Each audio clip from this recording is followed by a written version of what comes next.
அதிசீக்கிரத்தில் வரப்போகிற இயேசுவின் பரிசுத்த நாமத்தில் உங்களை வரவேற்கிறேன். வாசிக்கலாம்.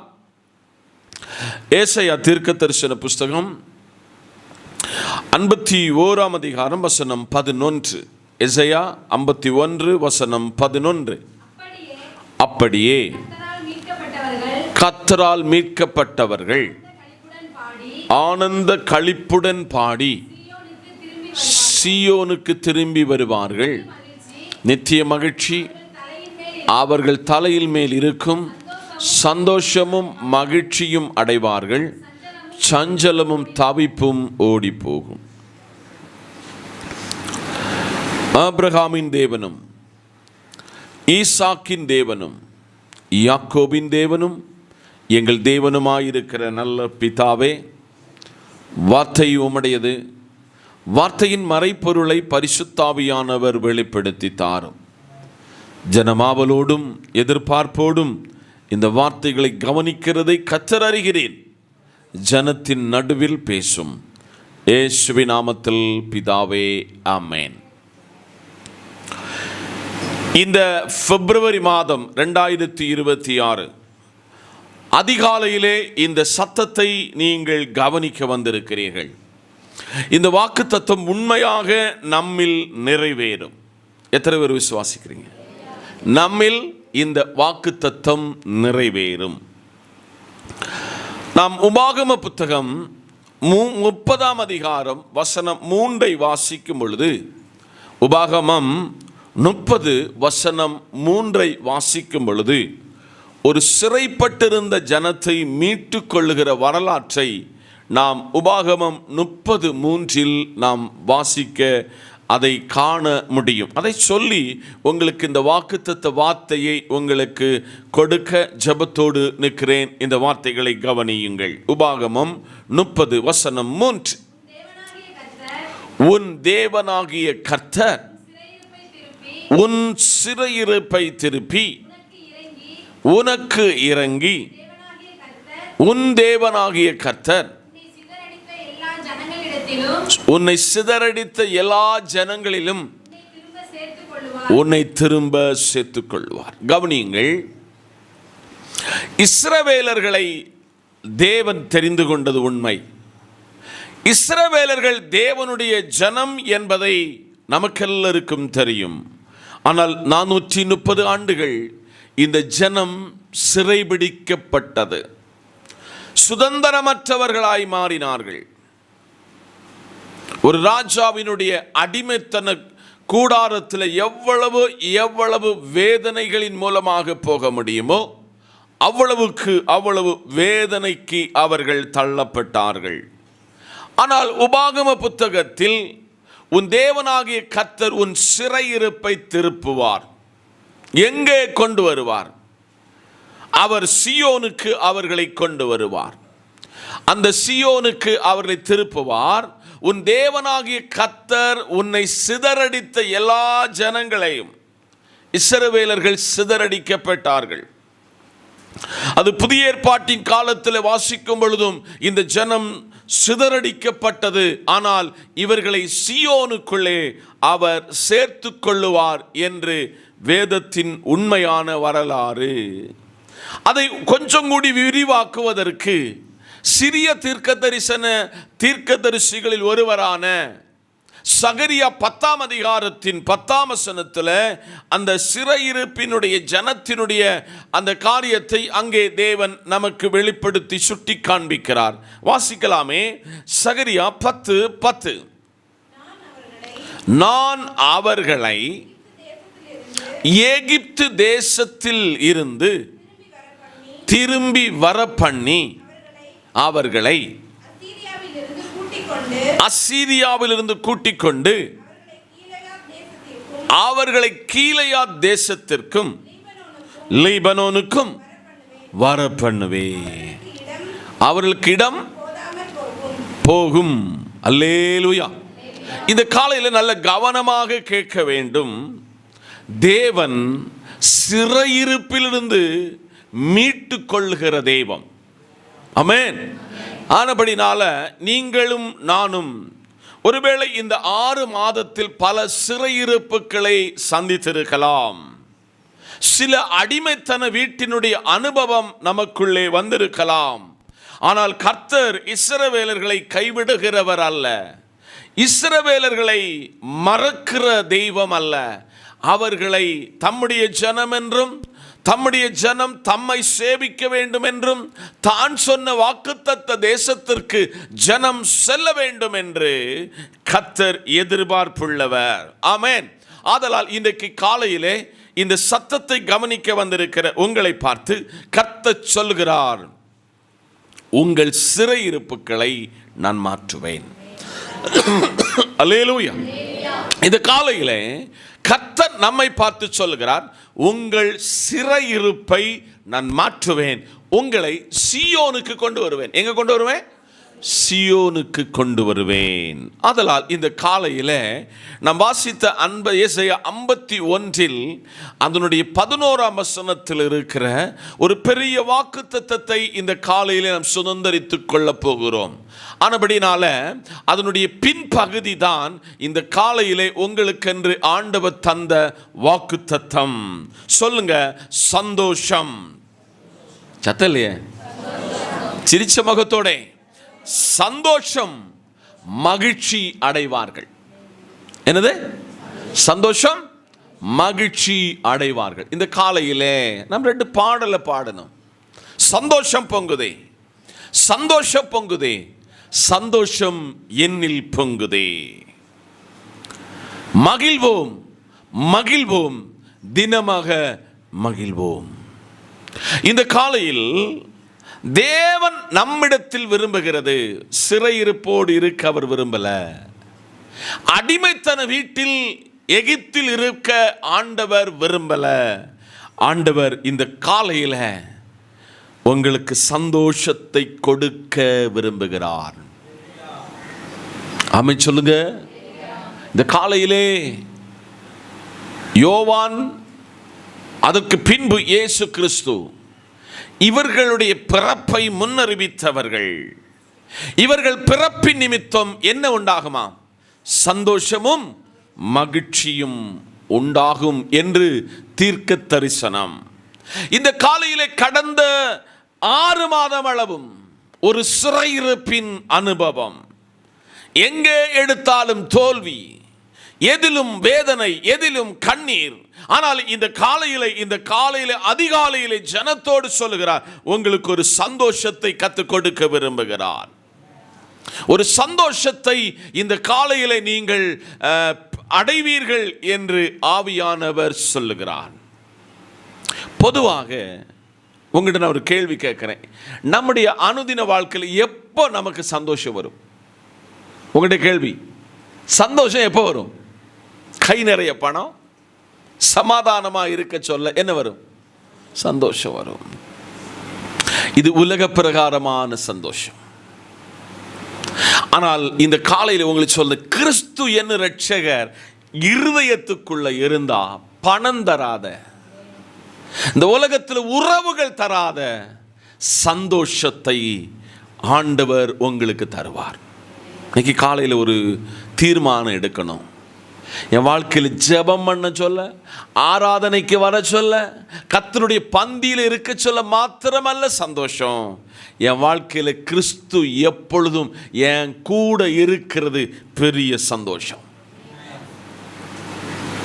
இன்னைக்கு எல்லா ஆசீர்வாதம் இருக்கும், எல்லா நன்மைகளும் இருக்கும், ஆனால் வாழ்க்கையில் சந்தோஷம் இருக்காது. காரணம், கிறிஸ்து என்னும் ஒருவர் நம்முடைய இருதயத்துக்குள்ள இல்லை. கலாத்தியருக்கு அப்போஸ்தலனாகிய தேவ மனுஷனை கொண்டு அந்த கடிதத்தை எழுதும் பொழுது, கலாத்திய நிருபத்தின் எழுத்தாளனை கொண்டு பரிசுத்த ஆவியானவர் சொல்லுகிறார், கிறிஸ்து என் உள்ளத்தில் உருவாகும் அளவும் நான் கற்ப வேதனைப்படுகிறேன். இந்த காலையிலே பரிசுத்த ஆவியானவர் உங்கள் நடுவில் இருக்கிறார், உங்களோடு பேசிக்கொண்டிருக்கிறார். கிறிஸ்து ஒருவனுடைய வாழ்வில் வந்தால், அவர் அனுதினமும் நம்மோடு கூட இருந்தால் நமக்கு என்ன உண்டாகும்? சந்தோஷம் உண்டாகும். கிறிஸ்துவின் பிறப்பினுடைய தீர்க்க தரிசனமே நமக்கு சந்தோஷத்தை கொடுப்பதற்கு அவர் பிறந்திருக்கிறார். அவர் முன்னணியில் கிடத்தப்பட்டது உண்மை, அவர் பிறந்தது உண்மை. ஆனால் அவர் நம் இருதயத்தில் பிறக்க வேண்டும். ஆமென் சொல்லுங்க. இன்னைக்கு அவர் இல்லாதது நிமித்தமாக சஞ்சலங்கள், வேதனைகள், துக்கங்கள், தவிப்புகள், கஷ்டங்கள் நம்முடைய வாழ்க்கையில் வருகிறது. ஆனால் இன்றைக்கு காலையில் பரிசுத்த ஆவியானவர் சபையோடு சொல்லுகிறார், உன் சிறையிருப்பை மாற்றுவதற்காக, நீ இழந்து போன ரட்சிப்பை மீட்டுக் கொள்வதற்காக, சத்திரத்தில் சென்று சத்திரக்காரனை தட்டின பொழுது சத்திரக்காரனுடைய கதவுகள் அடைக்கப்பட்டும் உங்களுக்கு சந்தோஷத்தை கொடுப்பதற்கு அவர் இந்த பூமியில் பிறந்தார். எத்தனை பேர் நம்புகிறீங்க? அந்த கத்து சொல்லுகிறார், நிச்சயம் நீ இழந்து போன சந்தோஷத்தை உனக்கு நான் திரும்ப தருவேன். இழந்து போன சந்தோஷத்தை உனக்கு தருவேன். அடுத்தவர் சொல்லாரு, மகிழ்ச்சி அடைவீர்கள். பக்கத்தில் கைப்பிடி சொல்லுங்க, மகிழ்ச்சி அடைவீர்கள். நீங்க ஒரு காரியத்துக்காக ஜெபம் பண்ணீங்க, அந்த ஜெபம் கேட்கப்பட்டது, துக்கமா இருப்பீங்களா? இல்லை. இந்த காலையிலே கர்த்தருடைய பிரசன்னத்துக்கு வர சொல்ல இந்த 2 காரியங்கள் விசுவாசிக்கு நடக்கும்.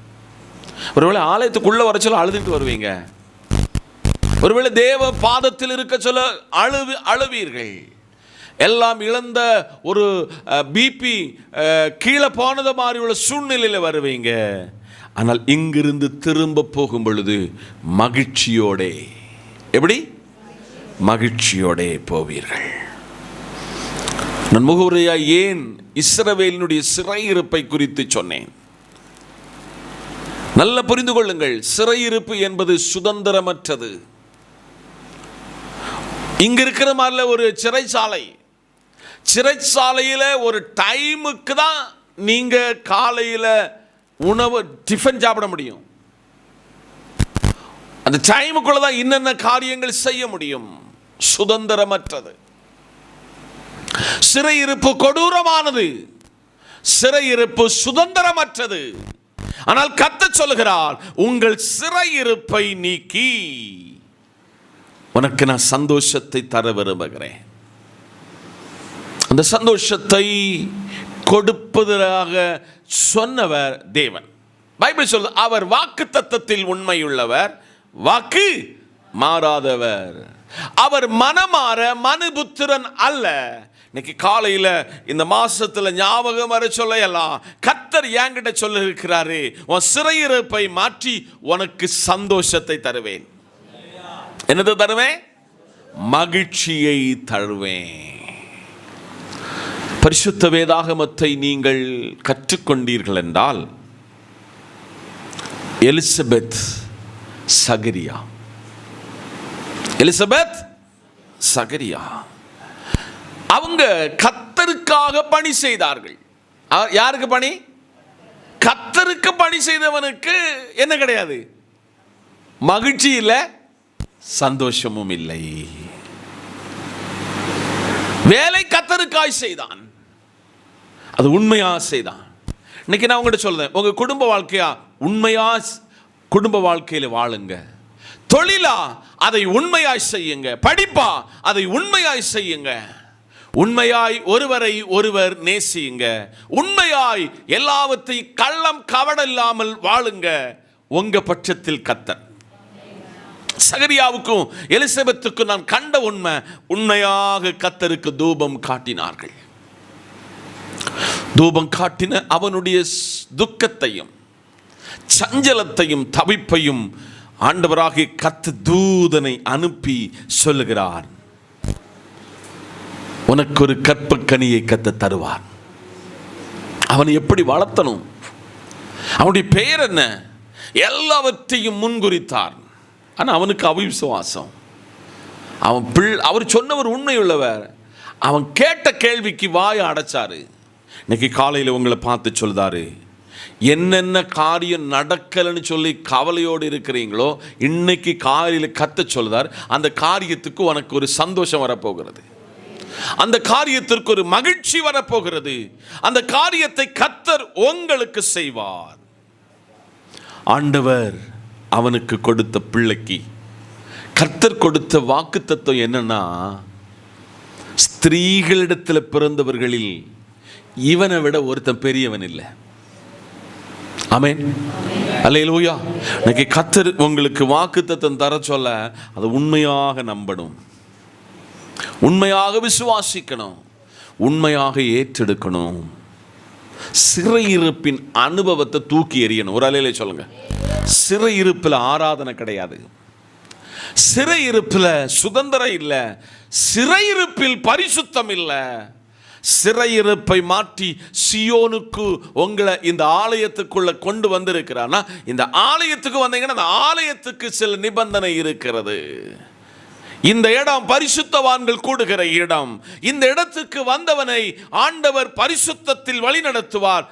பரிசுத்தத்துக்கு எதிராய் நாம் நடக்கக்கூடாது என்பதை இந்த ஆலயம் சியோன் நமக்கு கற்றுக் கொடுக்கும். இந்த மாசத்துல கத்த சொல்றாரு, சஞ்சலம் மாறப்போகுது. பக்கத்தில் கை இப்படி சொல்லுங்க, என்ன மாறுது, என்ன மாறுது? பக்கத்தில் கை எப்படி சொல்லுங்க, அல்லேலூயா. என்ன மாறுது? சஞ்சலம் மாறுது. அடிக்கடி சொல்லணும், ஆண்டவர் இந்த மாசத்துல என் சஞ்சலத்துக்கு முற்றுப்புள்ளி வைக்க போகிறார். என்னது என்னது? நீங்க நைட்ல ஒருவேளை சிலவங்களுக்கு ஸ்டொமக் பெயின், ஃபீவர் வரும், அது கண்டினியூவா தொடர்ந்துகிட்டு இருந்தா அந்த வீட்டில் சமாதானம் இருக்குமா?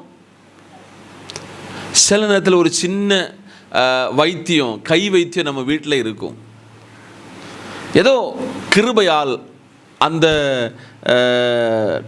கசாயத்தையோ ஏதாவது ஒன்று போட்டோம்னா ஒரு ரெமிடி கிடைச்சோன்னு எவ்வளோ சந்தோஷம். இந்த காலையில் யாபேசுக்கு அம்மா என்ன பேரிட்டு இருந்தாருன்னா, துக்க முகம் என்று அவனை பெற்றெடுத்துக்கு போட்டா. ஆனால் வரலாறு சொல்லுகிறது, யாபேசனுடைய எல்லையை ஆண்டவர் விரிவுபடுத்தினார். உன் நினைவுகள் என் நினைவுகள் அல்ல, உன் வழிகள் என் வழிகளும் அல்ல. இந்த காலையிலே பரிசுத்த ஆவியானவர் சொல்லுகிறாரு, உன் சஞ்சலம் இந்த மாதத்தில் மாறுகிற மாதம். எத்தனை பேர் நம்புகிறீங்க? டுடே, இன்னைக்கு உங்க சஞ்சலத்தை மாற்ற விரும்புகிறார். தவிப்பு உங்களை விட்டு ஓடி போகும் என்று சொல்லுகிறார். எத்தனை பேர் 100% ஆண்டவரே, இந்த கேம்பஸ்லேருந்து நான் வெளியில் போக சொல்ல நான் சந்தோஷமும் மகிழ்ச்சியாக போவேன். இந்த கேம்பஸிலிருந்து, இந்த ஆலயத்தின் இந்த வளாகத்திலிருந்து நான் வெளியே போக சொல்ல சஞ்சலம் எனக்கு இருக்கவே இருக்காது. எந்த காரியத்தில் ஆறுதலின் தேவன் என் கூட இருப்பார். ஒருவேளை இந்த மாதத்தை தொடங்கின உடனே உங்களுக்கு பல காரியங்கள் முன்னே வந்து நிற்கும். உண்மைதான், அது உண்மைதான், அது இல்லைன்னு நான் சொல்லவே மாட்டேன். ஆனால் ஆண்டவரை நம்பினா மலை போல வருகிற எல்லா பிரச்சனைக்கும், என்னது மலை போல வருகிற எல்லா பிரச்சனைக்கும் ஆண்டவர் இலகுவாக மாற்றி, அவருடைய நுகம் இலகுவானது. சொல்லுங்க, அவருடைய சுமை இலகுவானது. 40 வருஷம் செருப்பு தேயாம வேலை செய்யாம அவர்களை தூக்கி சுமந்தது உண்மைன்னு சொன்னா, இந்த வருடத்தின் மீதி உள்ள நாட்களில் உங்களை தூக்கி சுமக்க, உங்களுடைய சஞ்சலம் மாற, உங்கள் தவிப்புகள் மாற ஆண்டவர் உங்கள் பட்சம் நிற்கிறார். இந்த காலையில் சில வேதனையோடு நீங்கள் உட்கார்ந்திருப்பதை நன்றாய் உணர முடியும். உங்கள் வேதனைக்கு முற்றுப்புள்ளி இருக்கு. அல்லேலூயா. ஒரு பக்தன் இப்படி பாடினான், ஒரு மழையும் நிற்காமல் நின்றதில்லை, இல்லை, ஒரு வேதனையும் குறையாமல் இருந்ததில்லை, ஒரு இரவும் விடியாமல் இருந்ததில்லை. எல்லாவற்றுக்கும் முற்றுப்புள்ளி உண்டு, எல்லாவற்றுக்கும் தீர்வு உண்டு. ஆனால் அந்த தீர்வு என்கிறது இயேசு கிறிஸ்து ஒருவரே. அந்த இயேசு அப்பாவிடத்தில் பக்கத்தில் உள்ள போய் உங்கள் கஷ்டத்தை எவ்வளவெல்லாம் இறக்கி வச்சு அழுதீங்க. ஆனால் இயேசுவிடத்தில் இறக்கி வச்சா யாருக்கும் தெரியாம ஒரு வெற்றியை அவர் கொண்டு வருவார். 2 நாளைக்கு முன்ன ஒரு பாஸ்டர் எங்கள் வீட்டுக்கு வந்தார். பாஸ்டர், உங்கள் காரியங்களெல்லாம் நான் உற்று கவனிக்கிறேன், உங்களுக்கு அட்வைசர் யாராவது இருக்காங்களான்னு கேட்டார். ஆலோசகர் உங்களுக்கு யாராவது இருக்கிறேன்? ஏன்னா எல்லா காரியத்தையும் எடுத்தாலும் நீங்கள் அதை சக்சஸ்ஃபுல்லாக வெற்றிகரமாய் முடிக்கிறீர்களே, அதற்கு என்ன ரகசியம் என்று கேட்டார். உங்களுக்கு யாராவது உங்களுடைய நிறுவனத்திலேயோ அல்லது இந்த ஊர்லேயோ யாராவது ஆலோசகர் உண்டான்னு கேட்டார். நான் அவருக்கு திருப்பி சொன்னேன், எனக்கு ஒரு நல்ல ஆலோசகர் என்னுடைய கர்த்தராய் இருக்கிற இயேசு கிறிஸ்து மாத்திரமே. இன்னைக்கு காலையில் ஒரு தீர்மானம் எடுக்கணும். நீங்கள் என்ன செய்தாலும் 1க்கு 4 தடவை சிந்தித்து அவருடைய ஆலோசனை கேளுங்க. அவர் நல்ல ஆலோசகர், அவர் நல்ல ஆலோசகர். இந்த மாதத்தில் கர்த்தர் சொல்றாரு, உனக்கு சந்தோஷத்தை தருவேன், உனக்கு மகிழ்ச்சியை தருவேன், உன் சஞ்சலத்தை எல்லாம் தூக்கி தூர எறிவேன், தவிப்பை எல்லாம் உன்னை விட்டு ஓடி போகும்னு சொல்றாரு. ஒரு வழியாய் உனக்கு எதிராய் வருவார்கள். எத்தனை வழியா? 7 வழியாய் ஓடி போவார்கள். இந்த காலையில் இந்த வசனத்தை 100% நம்புங்க. எத்தனை?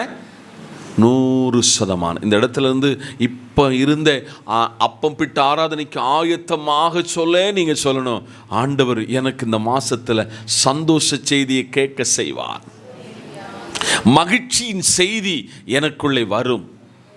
அதனால எங்குள்ள சரீரத்தில் இருக்கிற சஞ்சலம் ஓடி, தவிப்பு ஓடி, என்ன ஒரு முழு மனிதனாக சிறையிருப்பின் இருந்த ஜனத்தை விடுவித்து பாலும் தேனும் ஓடுகிற தேசத்தில் கொண்டு போனது உண்மைனா என்னையும் கொண்டு போவார். அந்த வாக்குத்தத்தம் என்னில் நிறைவேறும்.